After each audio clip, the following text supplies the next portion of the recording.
Shalom likulam, ate ay once again. Guys, for today's vlog, ang isi-share ko naman sa inyo ay ang conjugation ng infinitive to request or to ask.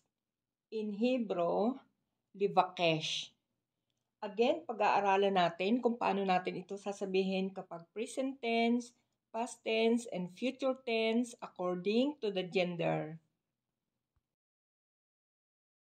Present tense, request, for masculine singular, mivakesh. Ani, mivakesh. Ata, mivakesh. Hu, mivakesh. Present tense, request, for feminine singular, mivakeshet. Ani, mivakeshet. At, mivakeshet. He, mivakeshet. Present tense, request, for masculine plural or mixed gender, mivakshim. Anachnu, mivakshim. Atem, mivakshim. Hem, mivakshim. Present tense, request, for feminine plural, mivakshyot. Anachnu, mivakshyot. Aten, mivakshyot. Hen, mivakshyot. For past tense, requested.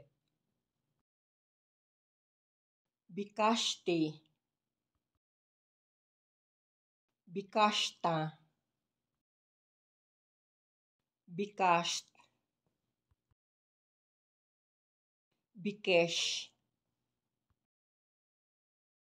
Bikshya. Bikashno.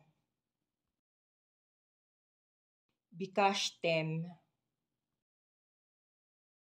Bikashten. Bikshyo. Bikshyo. Okay guys, for future tense, will request. Ani, avakesh. Ata, tevakesh. At, tevakshi. Hu, yevakesh. He, tevakesh. Anachnu, nivakesh. Atem, tevakshu. Aten, tevakeshna. Hem, yevakshu. Hen, tevakeshna. Okay guys, ito naman ang imperative or ang command.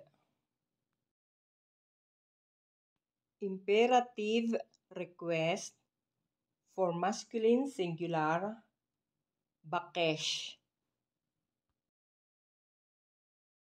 Imperative request, for feminine singular, bakshi.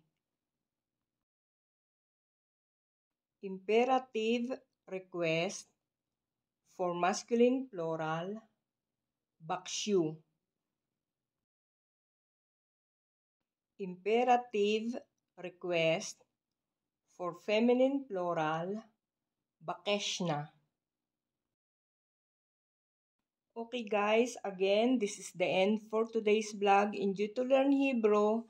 And please don't forget to like, share, comment, and subscribe, and hit the notification bell para lagi kayong ma-notify kapag may bagong upload na videos. At sa mga hindi pa po nakasubscribe, please subscribe na at huwag pong kalimutan i-click ang notification bell. Guys, maraming salamat. See you on my next vlog.